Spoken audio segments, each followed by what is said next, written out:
The Book of Judges, Chapter 1. After the death of Joshua, the Israelites asked the Lord, "Who of us is to go up first to fight against the Canaanites?" The Lord answered, "Judah shall go up. I have given the land into their hands." The men of Judah then said to the Simeonites, their fellow Israelites, "Come up with us into the territory allotted to us to fight against the Canaanites. We in turn will go with you into yours." So the Simeonites went with them. When Judah attacked, the Lord gave the Canaanites and the Perizzites into their hands, and they struck down 10,000 men at Bezek. It was there that they found Adoni-Bezek and fought against him, putting to rout the Canaanites and Perizzites. Adoni-Bezek fled, but they chased him and caught him and cut off his thumbs and big toes. Then Adoni-Bezek said, 70 kings with their thumbs and big toes cut off have picked up scraps under my table. Now God has paid me back for what I did to them. They brought him to Jerusalem and he died there. The men of Judah attacked Jerusalem also and took it. They put the city to the sword and set it on fire. After that, Judah went down to fight against the Canaanites living in the hill country, the Negev and the western foothills. They advanced against the Canaanites living in Hebron, formerly called Kiriath Arba, and defeated Shishai, Ahiman, and Talmai. From there they advanced against the people living in Debir, formerly called Kiriath Sefer. And Caleb said, "I will give my daughter Aksa in marriage to the man who attacks and captures Kiriath Sefer." Othniel, son of Kenaz, Caleb's younger brother, took it. So Caleb gave his daughter Aksa to him in marriage. One day when she came to Othniel, she urged him to ask her father for a field. When she got off her donkey, Caleb asked her, "What can I do for you?" She replied, "Do me a special favor. Since you have given me land in the Negev, give me also springs of water." So Caleb gave her upper and lower springs. The descendants of Moses' father-in-law, the Kenite, went up from the city of palms with the people of Judah to live among the inhabitants of the desert of Judah in the Negev near Arad. Then the men of Judah went with the Simeonites, their fellow Israelites, and attacked the Canaanites living in Zaphath, and they totally destroyed the city. Therefore it was called Hormah. Judah also took Gaza, Ashkelon, and Ekron, each city with its territory. The Lord was with the men of Judah. They took possession of the hill country, but they were unable to drive the people from the plains, because they had chariots fitted with iron. As Moses had promised, Hebron was given to Caleb, who drove from it the 3 sons of Anak. The Benjaminites, however, did not drive out the Jebusites who were living in Jerusalem. To this day, the Jebusites live there with the Benjaminites. Now the tribes of Joseph attacked Bethel, and the Lord was with them. When they sent men to spy out Bethel, formerly called Luz, the spies saw a man coming out of the city, and they said to him, "Show us how to get into the city, and we will see that you are treated well." So he showed them, and they put the city to the sword, but spared the man and his whole family. He then went to the land of the Hittites, where he built a city and called it Luz, which is its name to this day. But Manasseh did not drive out the people of Beth-shan, or Taanach, or Dor, or Ibleam, or Megiddo, and their surrounding settlements, for the Canaanites were determined to live in that land. When Israel became strong, they pressed the Canaanites into forced labor, but never drove them out completely. Nor did Ephraim drive out the Canaanites living in Gezer, but the Canaanites continued to live there among them. Neither did Zebulun drive out the Canaanites living in Kitron or Nahalol. So these Canaanites lived among them, but Zebulun did subject them to forced labor.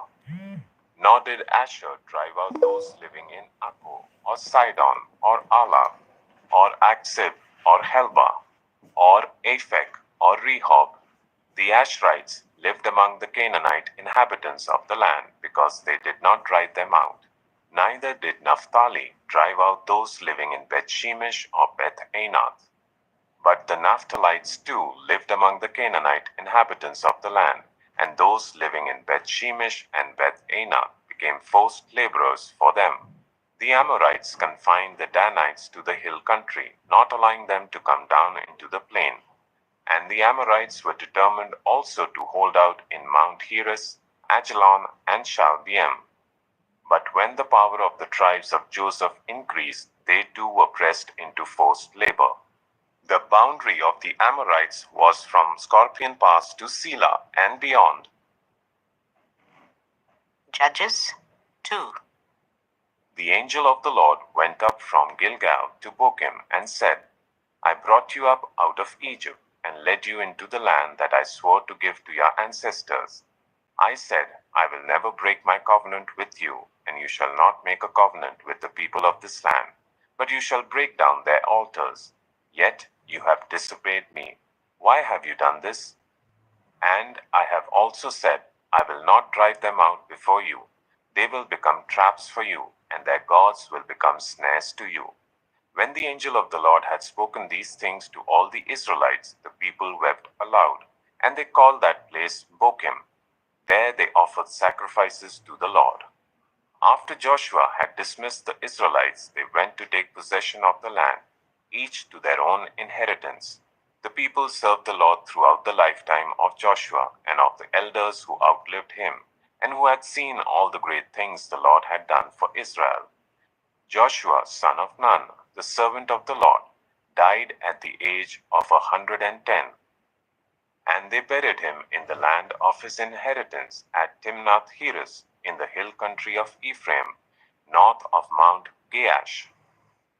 After that whole generation had been gathered to their ancestors, another generation grew up who knew neither the Lord nor what he had done for Israel. Then the Israelites did evil in the eyes of the Lord and served the Baals. They forsook the Lord, the God of their ancestors, who had brought them out of Egypt. They followed and worshipped various gods of the peoples around them. They aroused the Lord's anger because they forsook him and served Baal and the Ashtoreths. In his anger against Israel, the Lord gave them into the hands of raiders who plundered them. He sold them into the hands of their enemies all around, whom they were no longer able to resist. Whenever Israel went out to fight, the hand of the Lord was against them to defeat them, just as he had sworn to them. They were in great distress. Then the Lord raised up judges who saved them out of the hands of these raiders. Yet they would not listen to their judges, but prostituted themselves to other gods and worshipped them. They quickly turned from the ways of their ancestors who had been obedient to the Lord's commands. Whenever the Lord raised up a judge for them, he was with the judge and saved them out of the hands of their enemies as long as the judge lived. For the Lord relented because of their groaning under those who oppressed and afflicted them. But when the judge died, the people returned to ways even more corrupt than those of their ancestors, following other gods and serving and worshipping them. They refused to give up their evil practices and stubborn ways. Therefore, the Lord was very angry with Israel and said, because this nation has violated the covenant I ordained for their ancestors and has not listened to me, I will no longer drive out before them any of the nations Joshua left when he died. I will use them to test Israel and see whether they will keep the way of the Lord and walk in it as their ancestors did. The Lord had allowed those nations to remain. He did not drive them out at once by giving them into the hands of Joshua. Judges 3. These are the nations the Lord left to test all those Israelites who had not experienced any of the wars in Canaan. He did this only to teach warfare to the descendants of the Israelites who had not had previous battle experience. The 5 rulers of the Philistines, all the Canaanites, the Sidonians and the Hivites living in the Lebanon mountains, from Mount Baal Hermon to Lebo Hamath. They were left to test the Israelites to see whether they would obey the Lord's commands, which he had given their ancestors through Moses. The Israelites lived among the Canaanites, Hittites, Amorites, Perizzites, Hivites, and Jebusites. They took their daughters in marriage and gave their own daughters to their sons and served their gods. The Israelites did evil in the eyes of the Lord. They forgot the Lord their God and served the Baals and the Ashrias. The anger of the Lord burned against Israel, so that he sold them into the hands of Cushan-Rishathaim, king of Aram Naharaim, to whom the Israelites were subject for 8 years. But when they cried out to the Lord, he raised up for them a deliverer, Othniel, son of Kenaz, Caleb's younger brother, who saved them. The Spirit of the Lord came on him, so that he became Israel's judge and went to war. The Lord gave Cushan-Rishathaim, king of Aram, into the hands of Othniel, who overpowered him. So the land had peace for 40 years, until Othniel, son of Kenaz, died. Again the Israelites did evil in the eyes of the Lord, and because they did this evil, the Lord gave Eglon, king of Moab, power over Israel. Getting the Ammonites and Amalekites to join him, Eglon came and attacked Israel, and they took possession of the city of palms. The Israelites were subject to Eglon, king of Moab, for 18 years. Again the Israelites cried out to the Lord, and he gave them a deliverer, Ehud, a left-handed man, the son of Jerah, the Benjaminite. The Israelites sent him with tribute to Eglon, king of Moab. Now Ehud had made a double-edged sword about a cubit long, which he strapped to his right thigh under his clothing. He presented the tribute to Eglon, king of Moab, who was a very fat man. After Ehud had presented the tribute, he sent on their way those who had carried it. But on reaching the stone images near Gilgal, he himself went back to Eglon and said, "Your Majesty, I have a secret message for you." The king said to his attendants, "Leave us," and they all left. Ehud then approached him while he was sitting alone in the upper room of his palace and said, "I have a message from God for you." As the king rose from his seat, Ehud reached with his left hand, drew the sword from his right thigh, and plunged it into the king's belly. Even the handle sank in after the blade, and his bowels discharged. Ehud did not pull the sword out, and the fat closed in over it. Then Ehud went out to the porch. He shut the doors of the upper room behind him and locked them. After he had gone, the servants came and found the doors of the upper room locked. They said, "He must be relieving himself in the inner room of the palace." They waited to the point of embarrassment, but when he did not open the doors of the room, they took a key and unlocked them. There they saw their lord fallen to the floor, dead. While they waited, Ehud got away. He passed by the stone images and escaped to Seirah. When he arrived there, he blew a trumpet in the hill country of Ephraim, and the Israelites went down with him from the hills, with him leading them. "Follow me," he ordered, "for the Lord has given Moab, your enemy, into your hands." So they followed him down and took possession of the fords of the Jordan that led to Moab.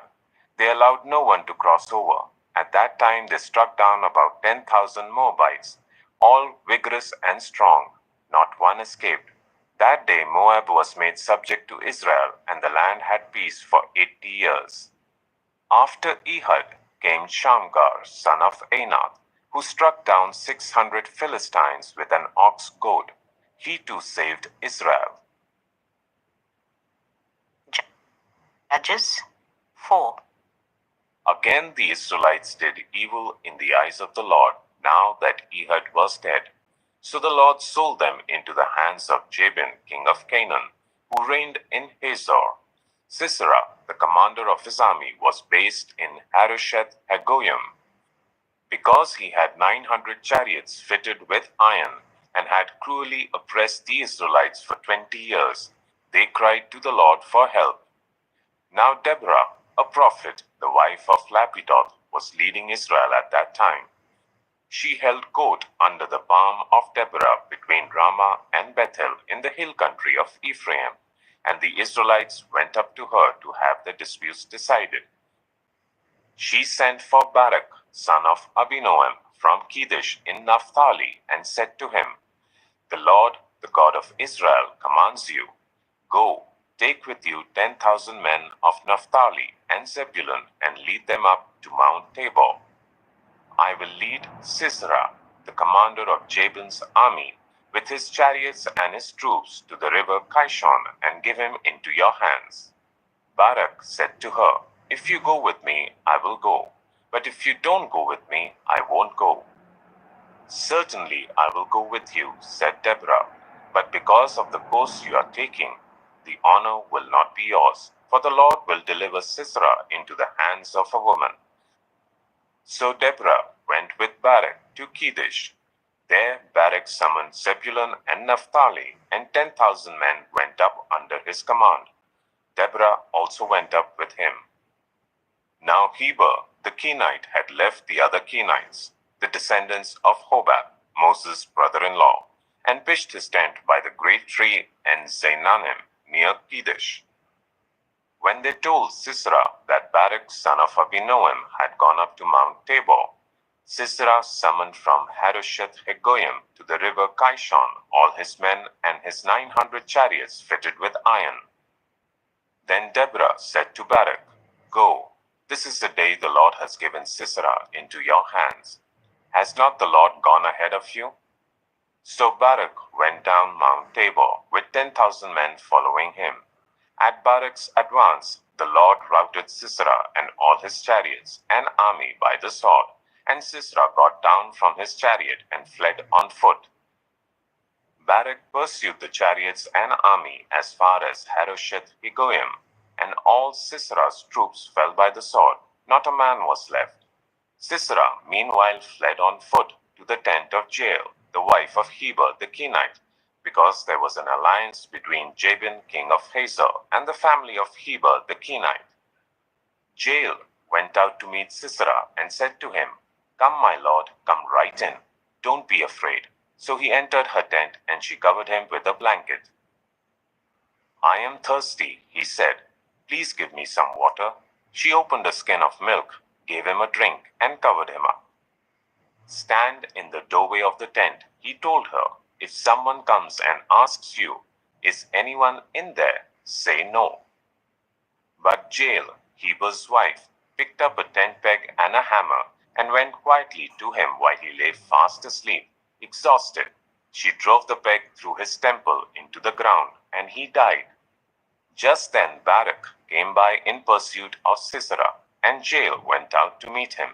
Come, she said, I will show you the man you're looking for. So he went in with her, and there lay Sisera with the tent peg through his temple, dead. On that day God subdued Jabin, king of Canaan, before the Israelites, and the hand of the Israelites pressed harder and harder against Jabin, king of Canaan, until they destroyed him. Judges 5. On that day, Deborah and Barak, son of Abinoam, sang this song. When the princes in Israel take the lead, when the people willingly offer themselves, praise the Lord. Hear this, you kings. Listen, you rulers. I, even I, will sing to the Lord. I will praise the Lord, the God of Israel, in song. When you, Lord, went out from Seir, when you marched from the land of Edom, the earth shook, the heavens poured, the clouds poured down water. The mountains quaked before the Lord, the one of Sinai, before the Lord, the God of Israel. In the days of Shamgar son of Anath, in the days of Jael, the highways were abandoned. Travelers took to winding paths. Villagers in Israel would not fight. They held back until I, Deborah, arose, until I arose, a mother in Israel. God chose new leaders when war came to the city gates, but not a shield or spear was seen among 40,000 in Israel. My heart is with Israel's princess, with the willing volunteers among the people. Praise the Lord. You who ride on white donkeys, sitting on your saddle blankets, and you who walk along the road, consider the voice of the singers at the watering places. They recite the victories of the Lord, the victories of his villagers in Israel. Then the people of the Lord went down to the city gates. Wake up, Deborah. Wake up, break out in song. Arise, Barak. Take captive your captives, son of Abinoam. The remnant of the nobles came down. The people of the Lord came down to me against the mighty. Some came from Ephraim, whose roots were in Amalek. Benjamin was with the people who followed you. From Machir, captains came down from Zebulun, those who bear a commander's staff. The princes of Issachar were with Deborah. Yes, Issachar was with Barak, sent under his command into the valley. In the districts of Reuben, there was much searching of heart. Why did you stay among the sheepfolds to hear the whistling for the flocks? In the districts of Reuben, there was much searching of heart. Gilead stayed beyond the Jordan, and Dan, why did he linger by the ships? Asher remained on the coast and stayed in his coves. The people of Zebulun risked their very lives. So did Naphtali on the terraced fields. Kings came, they fought. The kings of Canaan fought. At Taanach, by the waters of Megiddo, they took no plunder of silver. From the heavens the stars fought. From their courses they fought against Sisera. The river Kishon swept them away, the age-old river, the river Kishon. March on, my soul, be strong. Then thundered the horses' hoofs. Galloping, galloping go his mighty steeds. Curse Meroz, said the angel of the Lord. Curse its people bitterly, because they did not come to help the Lord against the mighty. Most blessed of women be Jael, the wife of Heber the Kenite. Most blessed of tent-dwelling women. He asked for water, and she gave him milk. In a bowl fit for nobles, she brought him curdled milk. Her hand reached for the tent peg, her right hand for the workman's hammer. She struck Sisera, she crushed his head. She shattered and pierced his temple. At her feet he sank, he fell. There he lay. At her feet he sank, he fell. Where he sank, there he fell, dead. Through the window peered Sisera's mother. Behind the lattice she cried out, Why is his chariot so long in coming? Why is the clatter of his chariots delayed? The wisest of her ladies answer her. Indeed, she keeps saying to herself, Are they not finding and dividing the spoils? A woman or two for each man? Colorful garments as plunder for Sisera, colorful garments embroidered, highly embroidered garments for my neck. All this as plunder? So may all your enemies perish, O Lord, but may all who love you be like the sun when it rises in its strength. Then the land had peace for 40 years. Judges 6. The Israelites did evil in the eyes of the Lord, and for 7 years he gave them into the hands of the Midianites. Because the power of Midian was so oppressive, the Israelites prepared shelters for themselves in mountain clefts, caves, and strongholds. Whenever the Israelites planted their crops, the Midianites, Amalekites, and other eastern peoples invaded the country. They camped on the land and ruined the crops all the way to Gaza and did not spare a living thing for Israel, neither sheep, nor cattle, nor donkeys. They came up with their livestock and their tents like swarms of locusts. It was impossible to count them or their camels. They invaded the land to ravage it. Midian so impoverished the Israelites that they cried out to the Lord for help. When the Israelites cried out to the Lord because of Midian, he sent them a prophet who said, This is what the Lord, the God of Israel, says. I brought you up out of Egypt, out of the land of slavery. I rescued you from the hand of the Egyptians, and I delivered you from the hand of all your oppressors. I drove them out before you and gave you their land. I said to you, I am the Lord your God. Do not worship the gods of the Amorites, in whose land you live. But you have not listened to me. The angel of the Lord came and sat down under the oak, in Ophrah that belonged to Joash the Abiezrite, where his son Gideon was threshing wheat in a winepress to keep it from the Midianites. When the angel of the Lord appeared to Gideon, he said, "The Lord is with you, mighty warrior." "Pardon me, my lord," Gideon replied, "but if the Lord is with us, why has all this happened to us? Where are all his wonders that our ancestors told us about when they said, 'Did not the Lord bring us up out of Egypt?' But now the Lord has abandoned us and given us into the hand of Midian." The Lord turned to him and said, "Go in the strength you have and save Israel out of Midian's hand. Am I not sending you?" "Pardon me, my lord," Gideon replied, "but how can I save Israel? My clan is the weakest in Manasseh, and I am the least in my family." The Lord answered, "I will be with you, and you will strike down all the Midianites, leaving none alive." Gideon replied, "If now I have found favor in your eyes, give me a sign that it is really you talking to me. Please do not go away until I come back and bring my offering and set it before you." And the Lord said, "I will wait until you return." Gideon went inside, prepared a young goat, and from an ephah of flour he made bread without yeast. Putting the meat in a basket and its broth in a pot, he brought them out and offered them to him under the oak. The angel of God said to him, "Take the meat and the unleavened bread, place them on this rock, and pour out the broth." And Gideon did so. Then the angel of the Lord touched the meat and the unleavened bread with the tip of the staff that was in his hand. Fire flared from the rock, consuming the meat and the bread, and the angel of the Lord disappeared.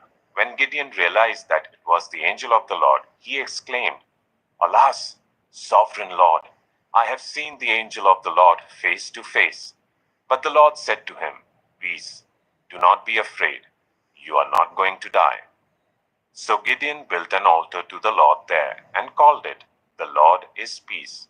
To this day it stands in Ophrah of the Abiezrites. That same night the Lord said to him, "Take the second bull from your father's herd, the one 7 years old. Tear down your father's altar to Baal and cut down the Asherah pole beside it. Then build a proper kind of altar to the Lord your God on the top of this height, using the wood of the Asherah pole that you cut down. Offer the second bull as a burnt offering." So Gideon took 10 of his servants and did as the Lord told him. But because he was afraid of his family and the townspeople, he did it at night rather than in the daytime. In the morning, when the people of the town got up, there was Baal's altar demolished, with the Asherah pole beside it cut down, and the second bull sacrificed on the newly built altar.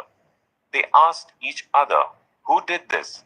When they carefully investigated, they were told, "Gideon, son of Joash, did it." The people of the town demanded of Joash, "Bring out your son, he must die, because he has broken down Baal's altar and cut down the Asherah pole beside it." But Joash replied to the hostile crowd around him, "Are you going to plead Baal's cause? Are you trying to save him? Whoever fights for him shall be put to death by morning. If Baal really is a god, he can defend himself when someone breaks down his altar." So because Gideon broke down Baal's altar, they gave him the name Jerubbaal that day, saying, "Let Baal contend with him."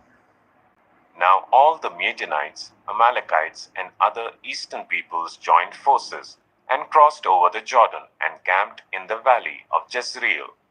Then the Spirit of the Lord came on Gideon, and he blew a trumpet, summoning the Abiezrites to follow him. He sent messengers throughout Manasseh, calling them to arms, and also into Asher, Zebulun, and Naphtali, so that they too went up to meet them.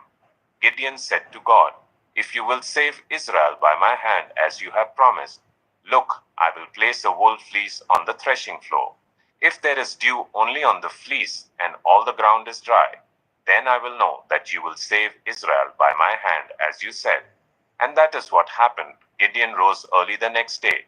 He squeezed the fleece and wrung out the dew, a bowlful of water. Then Gideon said to God, "Do not be angry with me. Let me make just one more request. Allow me one more test with the fleece, but this time make the fleece dry and let the ground be covered with dew. That night God did so. Only the fleece was dry. All the ground was covered with dew. Judges 7. Early in the morning, Jerubbaal, that is Gideon, and all his men camped at the spring of Harod. The camp of Midian was north of them in the valley near the hill of Moreh. The Lord said to Gideon, "You have too many men. I cannot deliver Midian into their hands, or Israel will boast against me. My own strength has saved me. Now announce to the army, anyone who trembles with fear may turn back and leave Mount Gilead."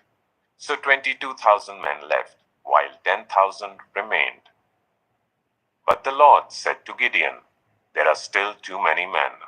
Take them down to the water, and I will thin them out for you there. If I say, 'This one shall go with you,' he shall go. But if I say, 'This one shall not go with you,' he shall not go." So Gideon took the men down to the water. There the Lord told him, "Separate those who lap the water with their tongues, as a dog laps from those who kneel down to drink." 300 of them drank from cupped hands, lapping like dogs. All the rest got down on their knees to drink. The Lord said to Gideon, "With the 300 men that lapped, I will save you and give the Midianites into your hands. Let all the others go home." So Gideon sent the rest of the Israelites home, but kept the 300, who took over the provisions and trumpets of the others. Now the camp of Midian lay below him in the valley. During that night the Lord said to Gideon, "Get up, go down against the camp, because I am going to give it into your hands. If you are afraid to attack, go down to the camp with your servant Purah and listen to what they are saying. Afterwards you will be encouraged to attack the camp." So he and Purah his servant went down to the outposts of the camp. The Midianites, the Amalekites, and all the other eastern peoples had settled in the valley, thick as locusts. Their camels could no more be counted than the sand on the seashore. Gideon arrived just as a man was telling a friend his dream. "I had a dream," he was saying. "A round loaf of barley bread came tumbling into the Midianite camp. It struck the tent with such force that the tent overturned and collapsed." His friend responded, "This can be nothing other than the sword of Gideon, son of Joash, the Israelite. God has given the Midianites and the whole camp into his hands." When Gideon heard the dream and its interpretation, he bowed down and worshipped.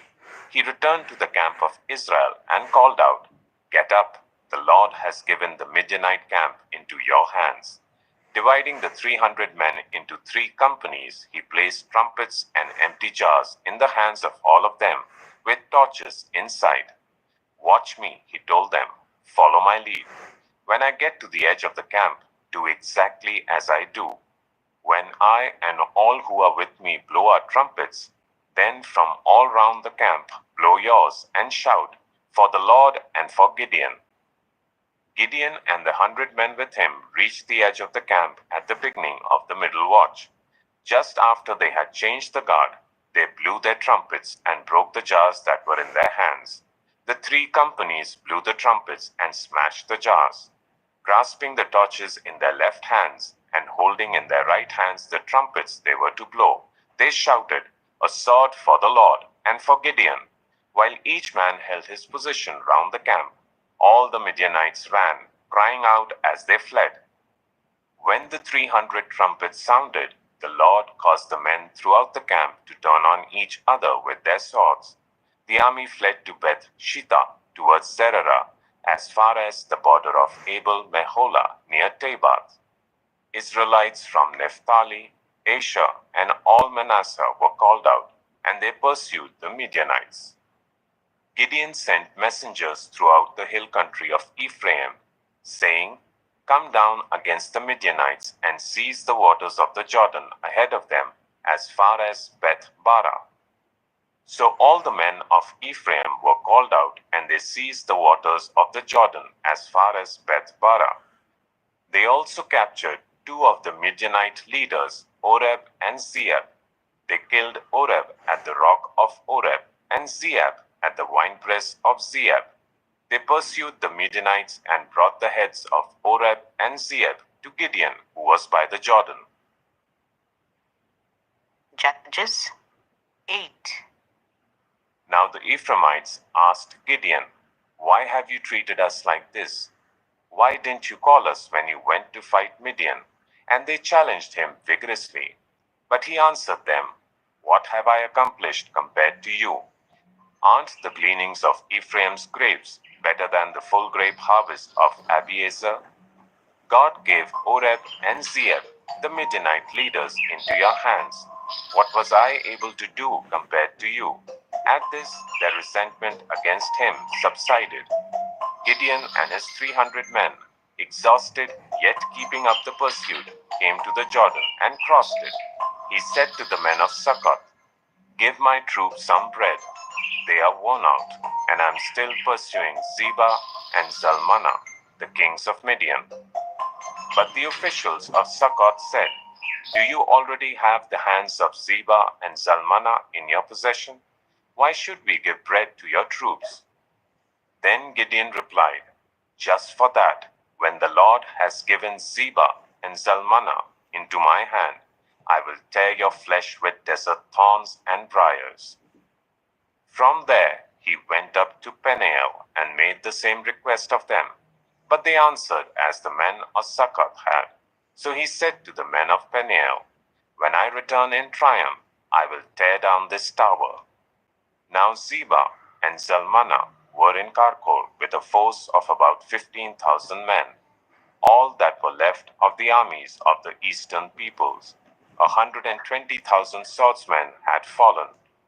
Gideon went up by the route of the nomads east of Nobah and Jokthea and attacked the unsuspecting army. Zebah and Zalmunna, the two kings of Midian, fled, but he pursued them and captured them, routing their entire army. Gideon, son of Joash, then returned from the battle by the pass of Heres. He caught a young man of Succoth and questioned him, and the young man wrote down for him the names of the 77 officials of Succoth, the elders of the town.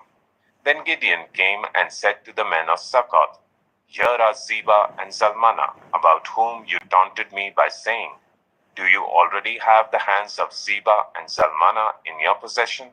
Why should we give bread to your exhausted men?'" He took the elders of the town and taught the men of Succoth a lesson by punishing them with desert thorns and briars.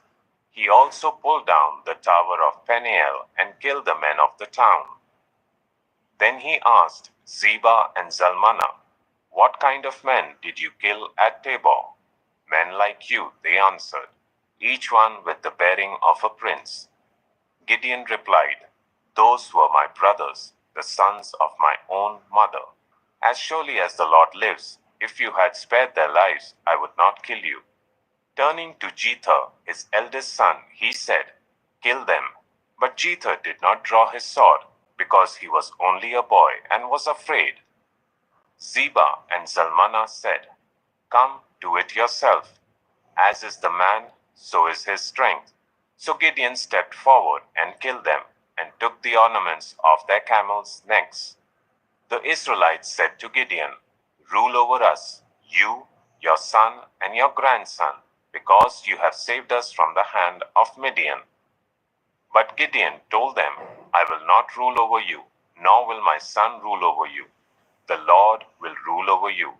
And he said, "I do have one request, that each of you give me an earring from your share of the plunder." It was the custom of the Ishmaelites to wear gold earrings. They answered, "We'll be glad to give them." So they spread out a garment, and each of them threw a ring from his plunder onto it.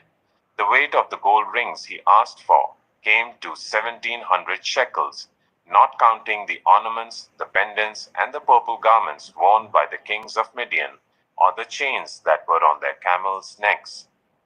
Gideon made the gold into an ephod, which he placed in Ophrah, his town.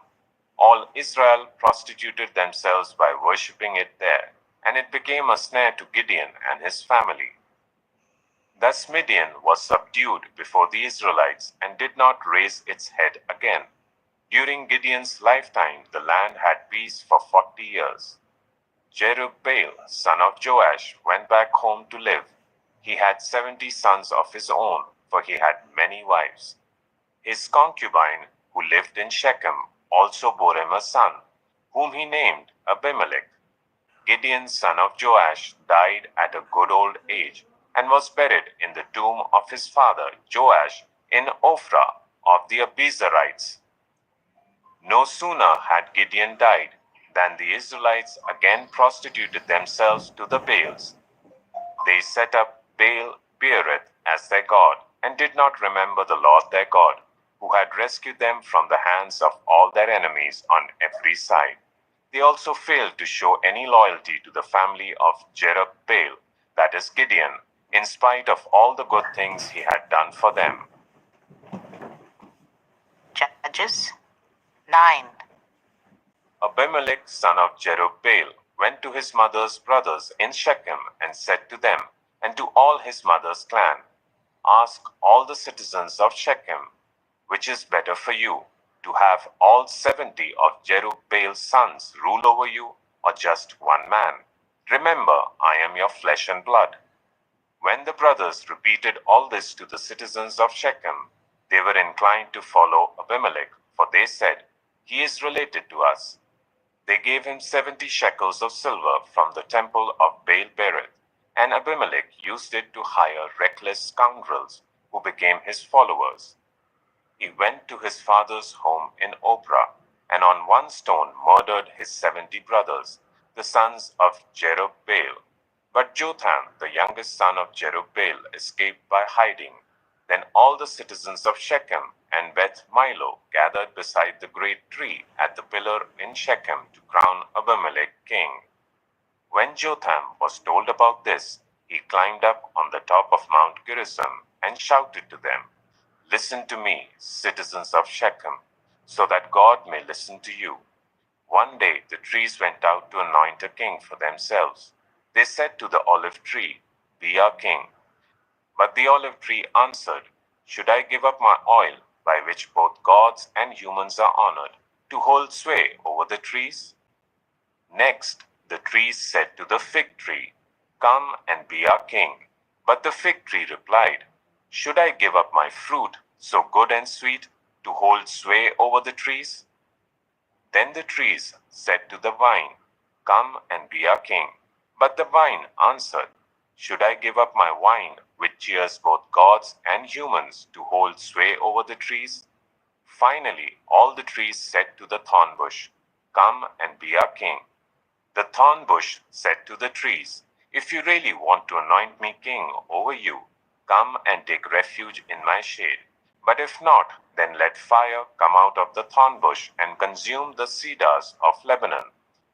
Have you acted honorably and in good faith by making Abimelech king? Have you been fair to Jerubbaal and his family? Have you treated him as he deserves? Remember that my father fought for you and risked his life to rescue you from the hand of Midian. But today you have revolted against my father's family.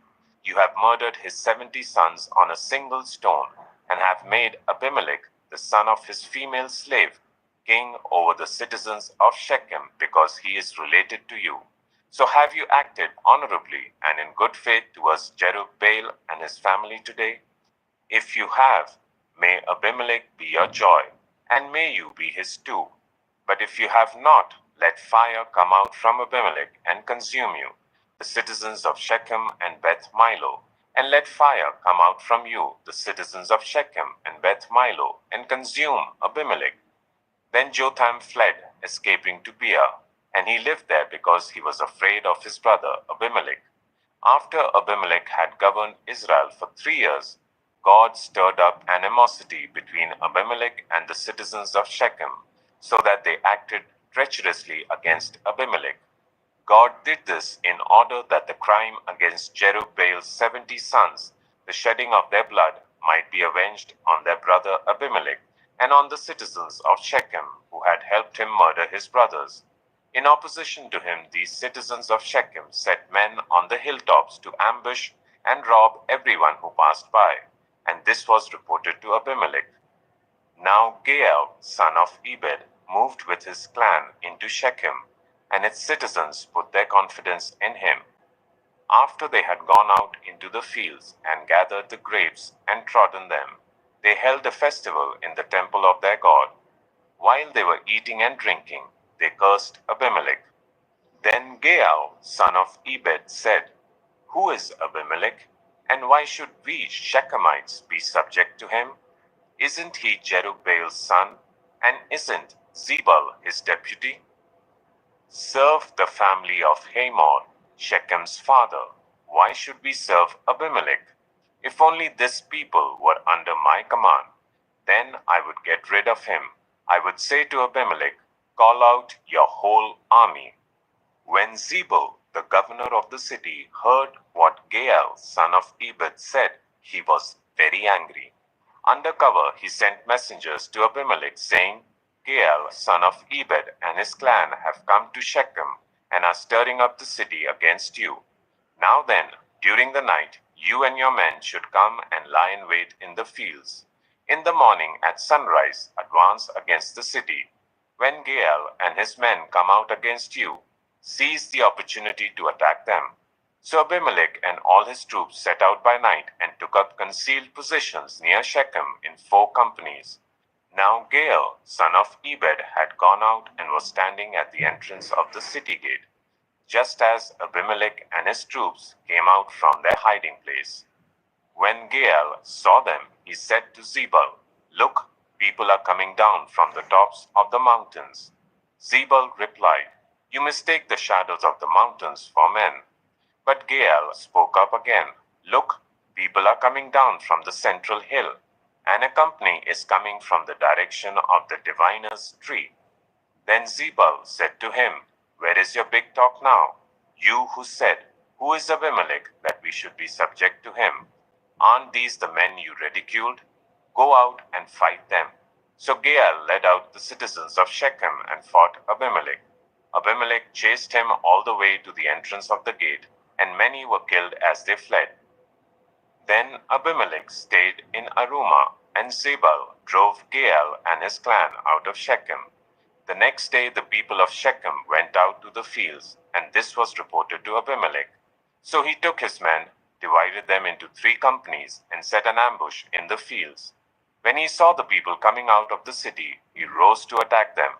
Abimelech and the companies with him rushed forward to a position at the entrance of the city gate. Then 2 companies attacked those in the fields and struck them down. All that day, Abimelech pressed his attack against the city until he had captured it and killed its people. Then he destroyed the city and scattered salt over it. On hearing this, the citizens in the tower of Shechem went into the stronghold of the temple of El-Berith. When Abimelech heard that they had assembled there, he and all his men went up Mount Zalmon. He took an axe and cut off some branches, which he lifted to his shoulders. He ordered the men with him, "Quick, do what you have seen me do." So all the men cut branches and followed Abimelech. They piled them against the stronghold and set it on fire, with the people still inside. So all the people in the tower of Shechem, about 1,000 men and women, also died. Next, Abimelech went to Thebez and besieged it and captured it. Inside the city, however, was a strong tower, to which all the men and women, all the people of the city had fled. They had locked themselves in and climbed up on the tower roof. Abimelech went to the tower and attacked it. But as he approached the entrance to the tower to set it on fire, a woman dropped an upper millstone on his head and cracked his skull. Hurriedly, he called to his armor-bearer, "Draw your sword and kill me, so that they can't say, 'A woman killed him.'" So his servant ran him through, and he died. When the Israelites saw that Abimelech was dead, they went home. Thus God repaid the wickedness that Abimelech had done to his father by murdering his 70 brothers. God also made the people of Shechem pay for all their wickedness. The curse of Jotham, son of Jerubbaal, came on them. Judges 10. After the time of Abimelech, a man of Issachar named Tola, son of Pua, the son of Dodo, rose to save Israel. He lived in Shamir, in the hill country of Ephraim. He led Israel for 23 years. Then he died and was buried in Shamir. He was followed by Jair of Gilead, who led Israel for 22 years. He had 30 sons who rode 30 donkeys.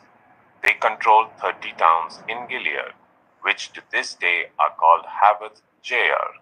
When Jair died, he was buried in Kamon. Again the Israelites did evil in the eyes of the Lord. They served the Baals and the Ashtoreths, and the gods of Aram, the gods of Sidon, the gods of Moab, the gods of the Ammonites, and the gods of the Philistines. And because the Israelites forsook the Lord and no longer served him, he became angry with them. He sold them into the hands of the Philistines and the Ammonites, who that year shattered and crushed them. For 18 years they oppressed all the Israelites on the east side of the Jordan, in Gilead, the land of the Amorites. The Ammonites also crossed the Jordan to fight against Judah, Benjamin, and Ephraim. Israel was in great distress. Then the Israelites cried out to the Lord, "We have sinned against you, forsaking our God and serving the Baals." The Lord replied, "When the Egyptians, the Amorites, the Ammonites, the Philistines, the Sidonians, the Amalekites, and the Moabites oppressed you, and you cried to me for help, did I not save you from their hands? But you have forsaken me and served other gods, so I will no longer save you. Go and cry out to the gods you have chosen. Let them save you when you are in trouble." But the Israelites said to the Lord, "We have sinned. Do with us whatever you think best, but please rescue us now." Then they got rid of the foreign gods among them and served the Lord, and he could bear Israel's misery no longer. When the Ammonites were called to arms and camped in Gilead, the Israelites assembled and camped at Mizpah. The leaders of the people of Gilead said to each other, "Whoever will take the lead in attacking the Ammonites will be head over all who live in Gilead." Judges 11. Jephthah the Gileadite was a mighty warrior. His father was Gilead. His mother was a prostitute. Gilead's wife also bore him sons, and when they were grown up, they drove Jephthah away. "You are not going to get any inheritance in our family," they said, "because you are the son of another woman."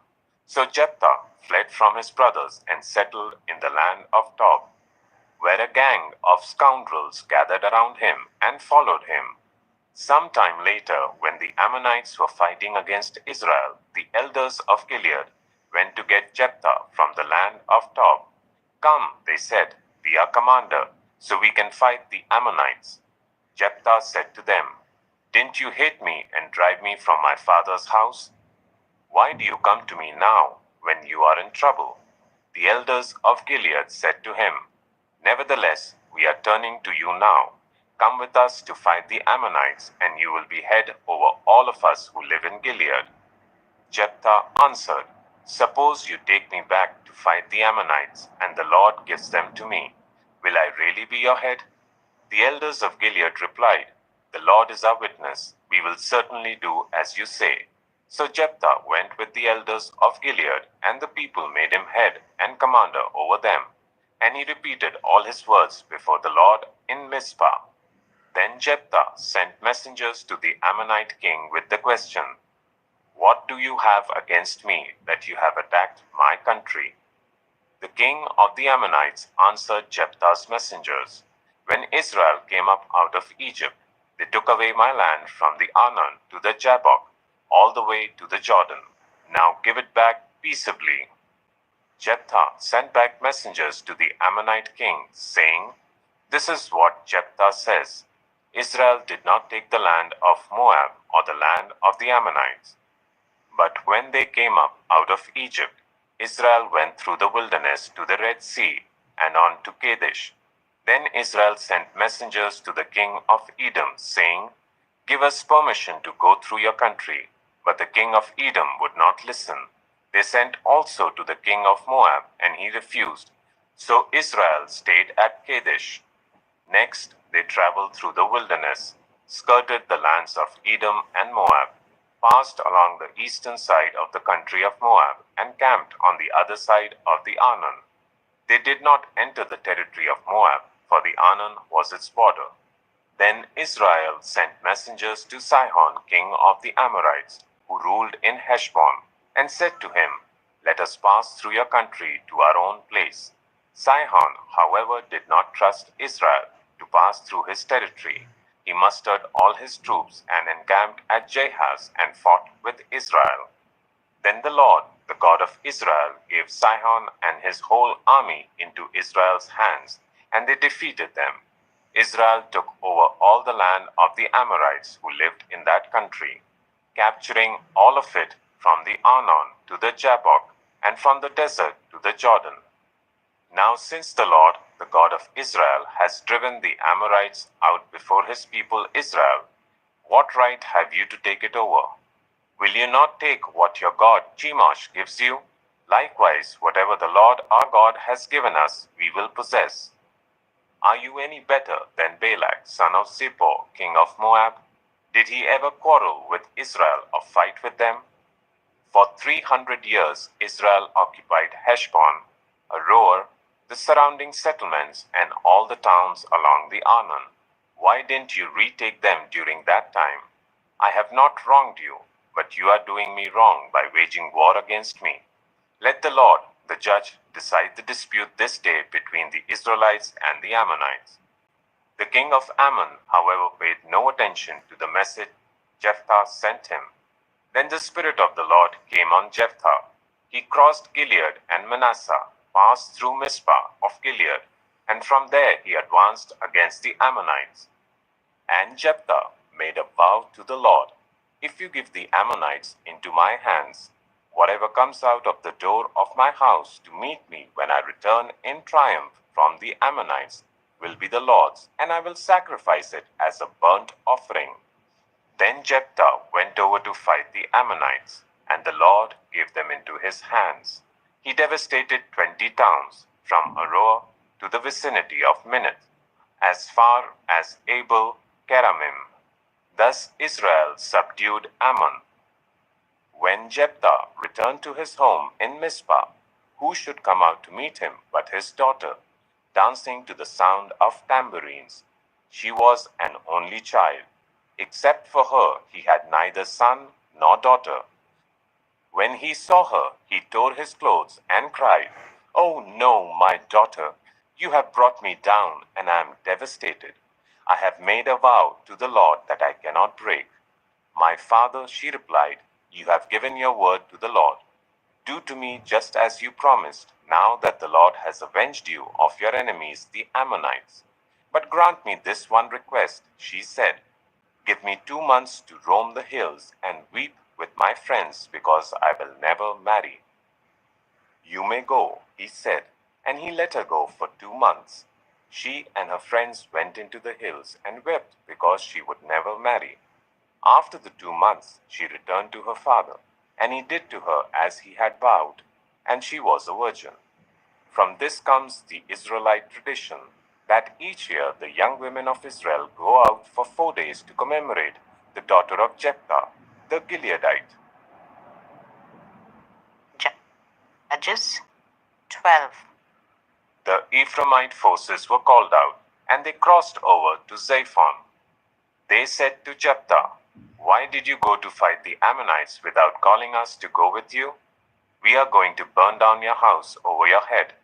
Jephthah answered, "I and my people were engaged in a great struggle with the Ammonites, and although I called, you didn't save me out of their hands. When I saw that you wouldn't help, I took my life in my hands and crossed over to fight the Ammonites, and the Lord gave me the victory over them. Now, why have you come up today to fight me?" Jephthah then called together the men of Gilead and fought against Ephraim. The Gileadites struck them down because the Ephraimites had said, You Gileadites are renegades from Ephraim and Manasseh. The Gileadites captured the fords of the Jordan leading to Ephraim, and whenever a survivor of Ephraim said, "Let me cross over," the men of Gilead asked him, "Are you an Ephraimite?" If he replied no, they said, "All right, say Shibboleth." If he said Sibboleth because he could not pronounce the word correctly, they seized him and killed him at the fords of the Jordan. 42,000 Ephraimites were killed at that time. Jephthah led Israel for 6 years. Then Jephthah the Gileadite died and was buried in a town in Gilead. After him, Ibzan of Bethlehem led Israel. He had 30 sons and 30 daughters. He gave his daughters away in marriage to those outside his clan, and for his sons he brought in 30 young women as wives from outside his clan. Ibzan led Israel for 7 years. Then Ibzan died and was buried in Bethlehem. After him, Elon, the Zebulunite, led Israel for 10 years. Then Elon died and was buried in Ajalon in the land of Zebulun. After him, Abdon, son of Hillel, from Pirathon, led Israel. He had 40 sons and 30 grandsons, who rode on 70 donkeys. He led Israel for 8 years. Then Abdon, son of Hillel, died and was buried at Pirathon in Ephraim, in the hill country of the Amalekites. Judges 13. Again the Israelites did evil in the eyes of the Lord. So the Lord delivered them into the hands of the Philistines for 40 years. A certain man of Zorah, named Manoah, from the clan of the Danites, had a wife who was childless, unable to give birth. The angel of the Lord appeared to her and said, "You are barren and childless, but you are going to become pregnant and give birth to a son. Now see to it that you drink no wine or other fermented drink, and that you do not eat anything unclean. You will become pregnant and have a son whose head is never to be touched by a razor, because the boy is to be a Nazirite, dedicated to God from the womb. He will take the lead in delivering Israel from the hands of the Philistines." Then the woman went to her husband and told him, "A man of God came to me. He looked like an angel of God, very awesome. I didn't ask him where he came from, and he didn't tell me his name. But he said to me, 'You will become pregnant and have a son. Now then, drink no wine or other fermented drink, and do not eat anything unclean, because the boy will be a Nazirite of God from the womb until the day of his death.' Then Manoah prayed to the Lord, 'Pardon your servant, Lord. I beg you to let the man of God you sent to us come again, to teach us how to bring up the boy who is to be born.' God heard Manoah, and the angel of God came again to the woman while she was out in the field, but her husband Manoah was not with her. The woman hurried to tell her husband, 'He is here, the man who appeared to me the other day.' Manoah got up and followed his wife. When he came to the man, he said, 'Are you the man who talked to my wife?' 'I am,' he said. So Manoah asked him, 'When your words are fulfilled, what is to be the rule that governs the boy's life and work?' The angel of the Lord answered, 'Your wife must do all that I have told her. She must not eat anything that comes from the grapevine, nor drink any wine or other fermented drink, nor eat anything unclean. She must do everything I have commanded her.' Manoah said to the angel of the Lord, 'We would like you to stay until we prepare a young goat for you.' The angel of the Lord replied, 'Even though you detain me, I will not eat any of your food. But if you prepare a burnt offering, offer it to the Lord.' Manoah did not realize that it was the angel of the Lord. Then Manoah inquired of the angel of the Lord, 'What is your name, so that we may honor you when your word comes true?' He replied, 'Why do you ask my name? It is beyond understanding.' Then Manoah took a young goat, together with the grain offering, and sacrificed it on a rock to the Lord. And the Lord did an amazing thing while Manoah and his wife watched. As the flame blazed up from the altar towards heaven, the angel of the Lord ascended in the flame. Seeing this, Manoah and his wife fell with their faces to the ground. When the angel of the Lord did not show himself again to Manoah and his wife, Manoah realized that it was the angel of the Lord. "We are doomed to die," he said to his wife. "We have seen God." But his wife answered, "If the Lord had meant to kill us, he would not have accepted a burnt offering and grain offering from our hands, nor shown us all these things, or now told us this." The woman gave birth to a boy and named him Samson. He grew, and the Lord blessed him. And the Spirit of the Lord began to stir him while he was in Mahaneh-dan between Zorah and Eshtaol. Judges 14. Samson went down to Timnah and saw there a young Philistine woman. When he returned, he said to his father and mother, "I have seen a Philistine woman in Timnah. Now get her for me as my wife." His father and mother replied, "Isn't there an acceptable woman among your relatives or among all our people? Must you go to the uncircumcised Philistines to get a wife?" But Samson said to his father, "Get her for me. She's the right one for me." His parents did not know that this was from the Lord, who was seeking an occasion to confront the Philistines, for at that time they were ruling over Israel. Samson went down to Timnah together with his father and mother. As they approached the vineyards of Timnah, suddenly a young lion came roaring towards him. The Spirit of the Lord came powerfully upon him, so that he tore the lion apart with his bare hands, as he might have torn a young goat. But he told neither his father nor his mother what he had done. Then he went down and talked with the woman, and he liked her. Some time later, when he went back to marry her, he turned aside to look at the lion's carcass, and in it he saw a swarm of bees and some honey. He scooped out the honey with his hands and ate as he went along. When he rejoined his parents, he gave them some, and they too ate it. But he did not tell them that he had taken the honey from the lion's carcass. Now his father went down to see the woman, and there Samson held a feast, as was customary for young men. When the people saw him, they chose 30 men to be his companions. "Let me tell you a riddle," Samson said to them. "If you can give me the answer within the 7 days of the feast, I will give you 30 linen garments and 30 sets of clothes. If you can't tell me the answer, you must give me 30 linen garments and 30 sets of clothes." "Tell us your riddle," they said. "Let's hear it." He replied, "Out of the eater, something to eat. Out of the strong, something sweet." For 3 days they could not give the answer.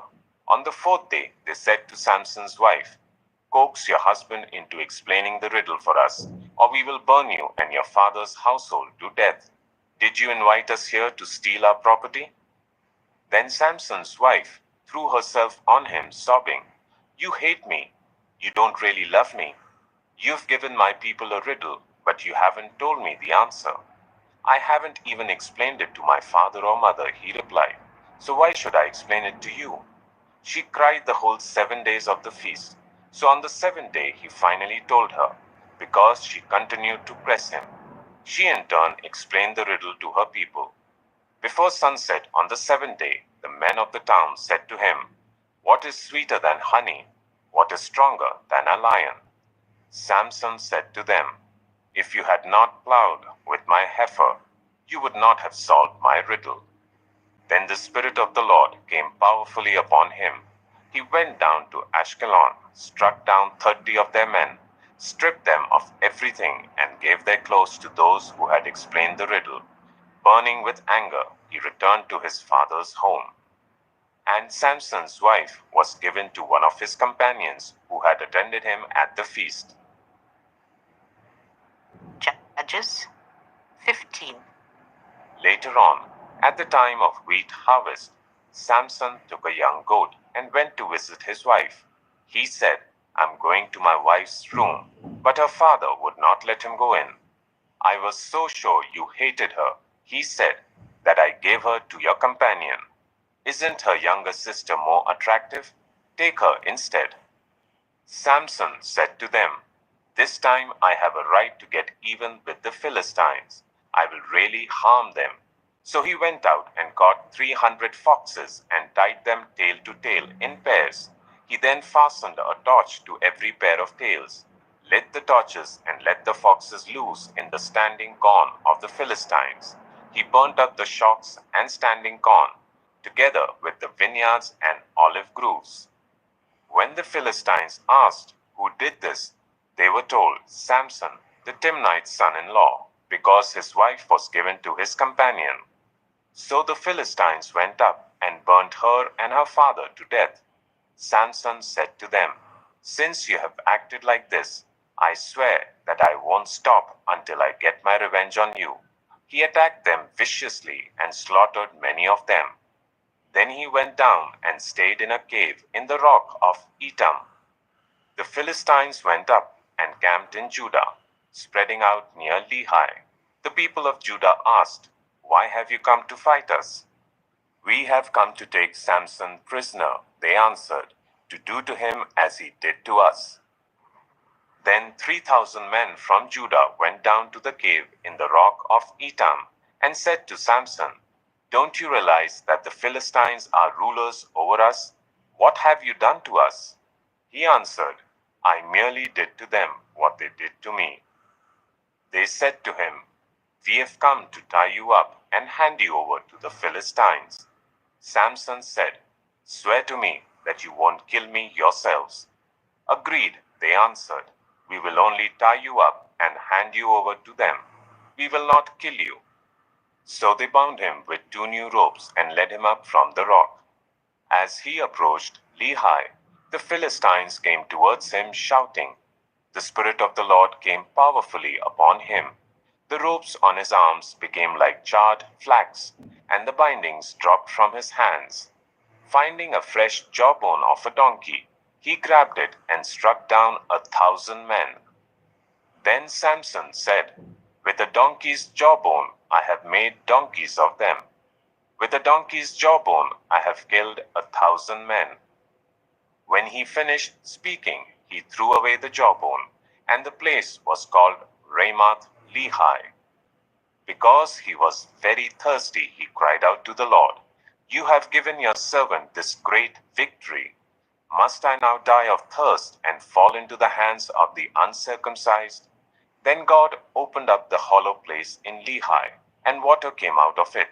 When Samson drank, his strength returned, and he revived. So the spring was called En Hakkore, and it is still there in Lehi. Samson led Israel for 20 years in the days of the Philistines. Judges 16. One day Samson went to Gaza, where he saw a prostitute. He went in to spend the night with her. The people of Gaza were told, Samson is here. So they surrounded the place and lay in wait for him all night at the city gate.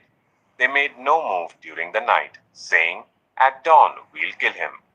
But Samson lay there only until the middle of the night. Then he got up and took hold of the doors of the city gate, together with the 2 posts, and tore them loose, bar and all. He lifted them to his shoulders and carried them to the top of the hill that faces Hebron. Some time later, he fell in love with a woman in the valley of Sorek, whose name was Delilah. The rulers of the Philistines went to her and said, See if you can lure him into showing you the secret of his great strength, and how we can overpower him, so that we may tie him up and subdue him. Each one of us will give you 1,100 shekels of silver. So Delilah said to Samson, Tell me the secret of your great strength, and how you can be tied up and subdued. Samson answered her, If anyone ties me with 7 fresh bowstrings that have not been dried, I'll become as weak as any other man. Then the rulers of the Philistines brought her 7 fresh bowstrings that had not been dried, and she tied him with them. With men hidden in the room, she called to him, Samson, the Philistines are upon you. But he snapped the bowstrings as easily as a piece of string snaps when it comes close to a flame. So the secret of his strength was not discovered. Then Delilah said to Samson, "You have made a fool of me. You lied to me. Come now, tell me how you can be tied." He said, "If anyone ties me securely with new ropes that have never been used, I'll become as weak as any other man." So Delilah took new ropes and tied him with them. Then, with men hidden in the room, she called to him, "Samson, the Philistines are upon you." But he snapped the ropes off his arms as if they were threads. Delilah then said to Samson, "All this time you have been making a fool of me and lying to me. Tell me how you can be tied." He replied, "If you weave the 7 braids of my head into the fabric on the loom and tighten it with the pin, I'll become as weak as any other man." So while he was sleeping, Delilah took the 7 braids of his head, wove them into the fabric, and tightened it with the pin. Again she called to him, "Samson, the Philistines are upon you." He awoke from his sleep and pulled up the pin and the loom with the fabric. Then she said to him, "How can you say I love you when you won't confide in me? This is the 3rd time you have made a fool of me and haven't told me the secret of your great strength."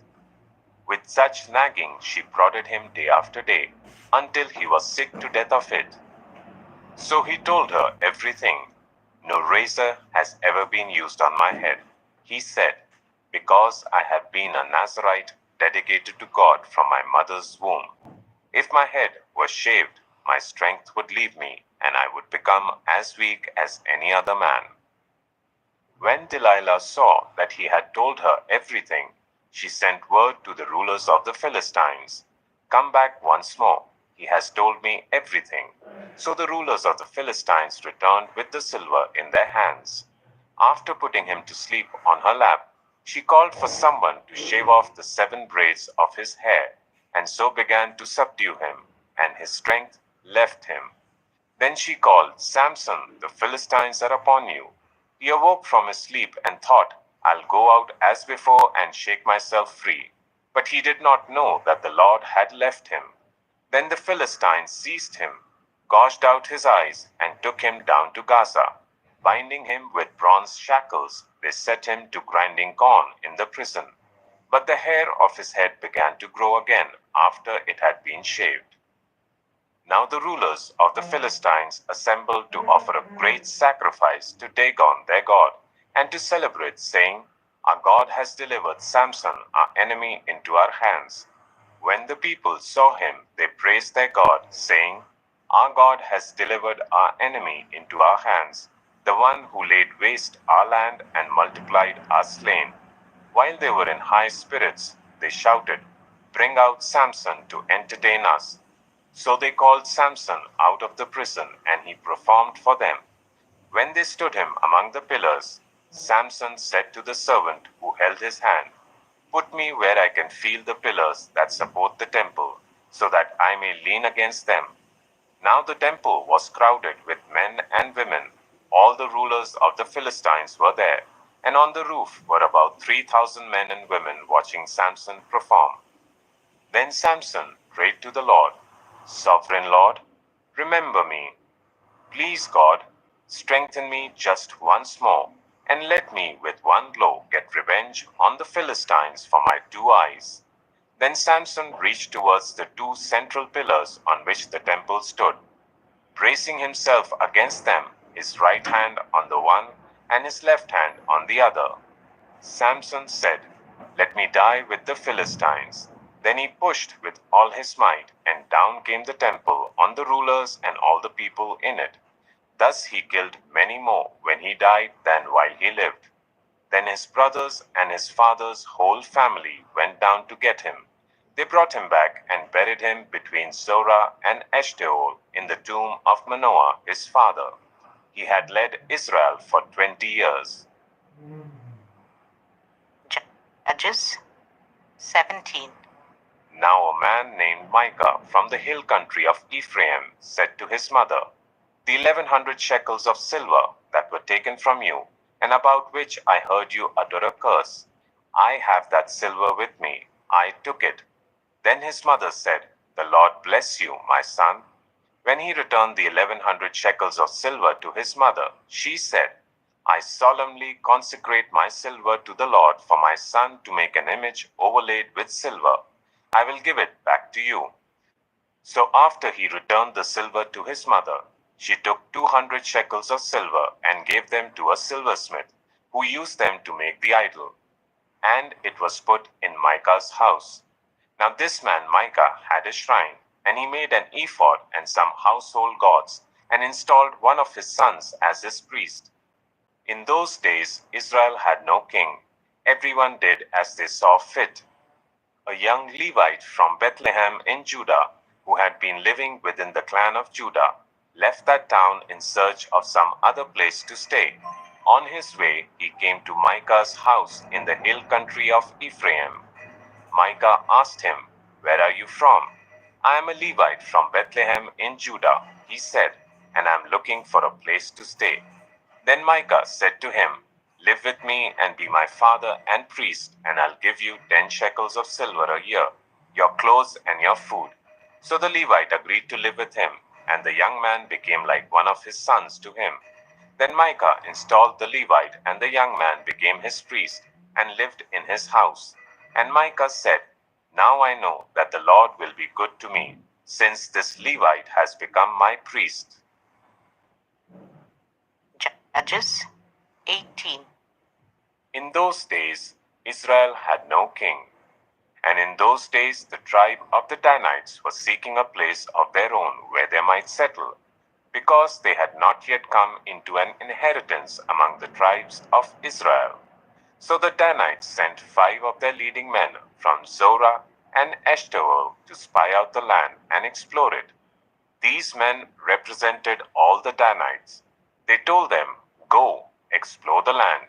So they entered the hill country of Ephraim and came to the house of Micah, where they spent the night. When they were near Micah's house, they recognized the voice of the young Levite. So they turned in there and asked him, "Who brought you here? What are you doing in this place? Why are you here?" He told them what Micah had done for him and said, "He has hired me, and I am his priest."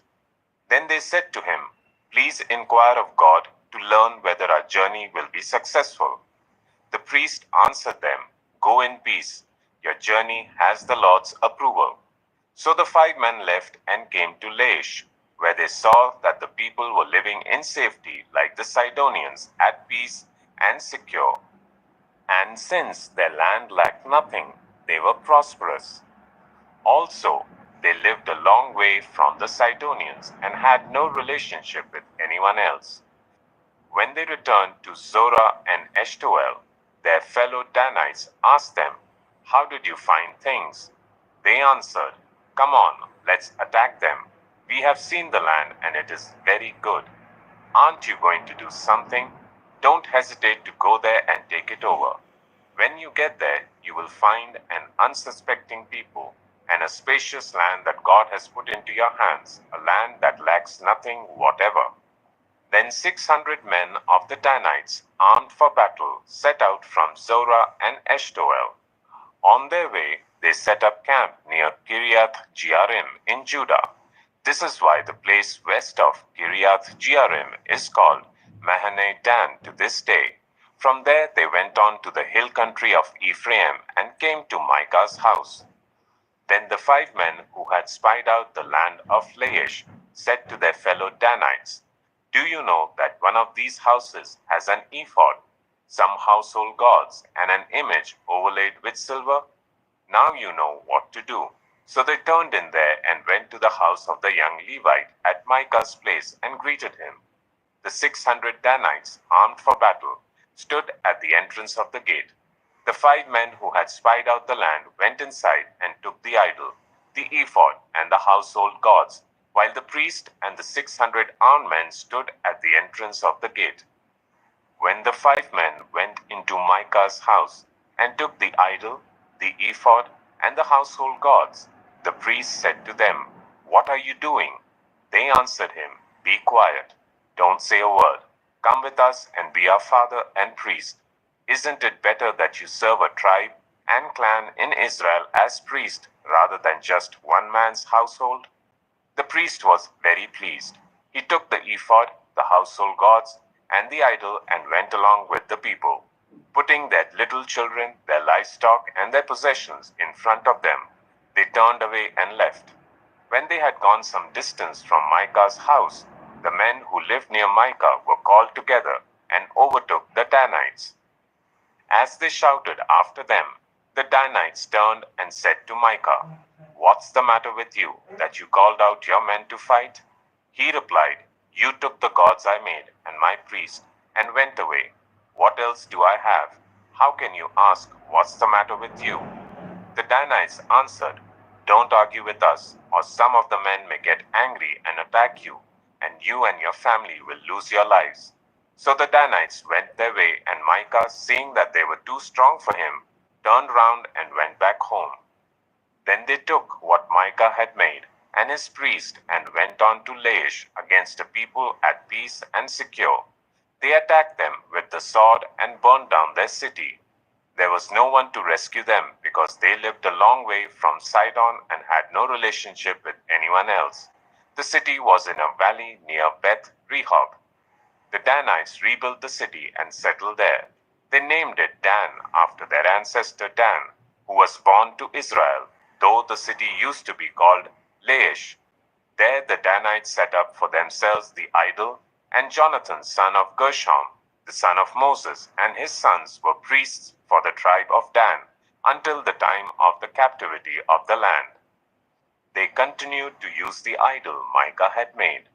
All the time the house of God was in Shiloh. Judges 19. In those days, Israel had no king.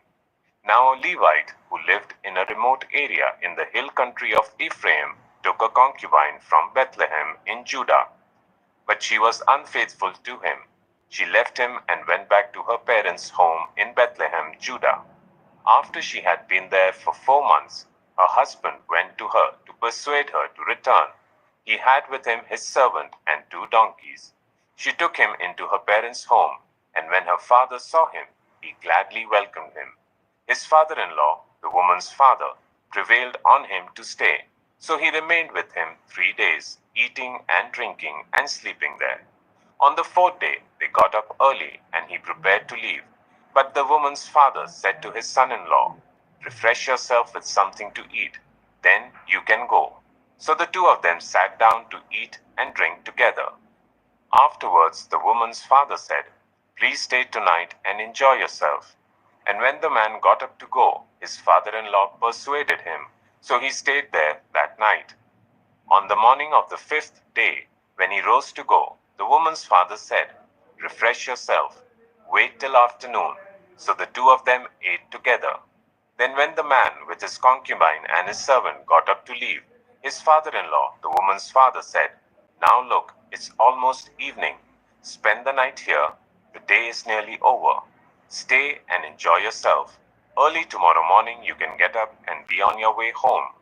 But unwillingly to stay another night, the man left and went towards Jebus, that is, Jerusalem, with his 2 saddle donkeys and his concubine.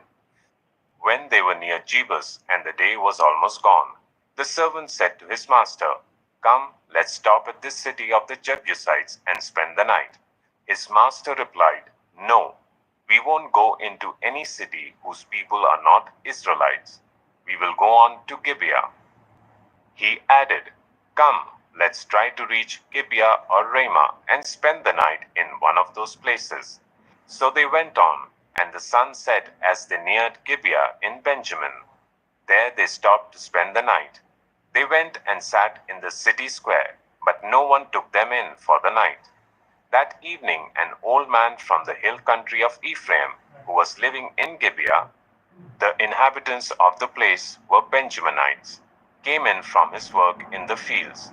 When he looked and saw the traveler in the city square, the old man asked, "Where are you going? Where did you come from?" He answered, "We are on our way from Bethlehem in Judah to a remote area in the hill country of Ephraim where I live. I have been to Bethlehem in Judah, and now I am going to the house of the Lord. No one has taken me in for the night. We have both straw and fodder for our donkeys, and bread and wine for ourselves, your servants, me, the woman, and the young man with us. We don't need anything. You are welcome at my house, the old man said. Let me supply whatever you need. Only don't spend the night in the square. So he took him into his house and fed his donkeys. After they had washed their feet, they had something to eat and drink. While they were enjoying themselves, some of the wicked men of the city surrounded the house. Pounding on the door, they shouted to the old man who owned the house, "Bring out the man who came to your house so we can have sex with him."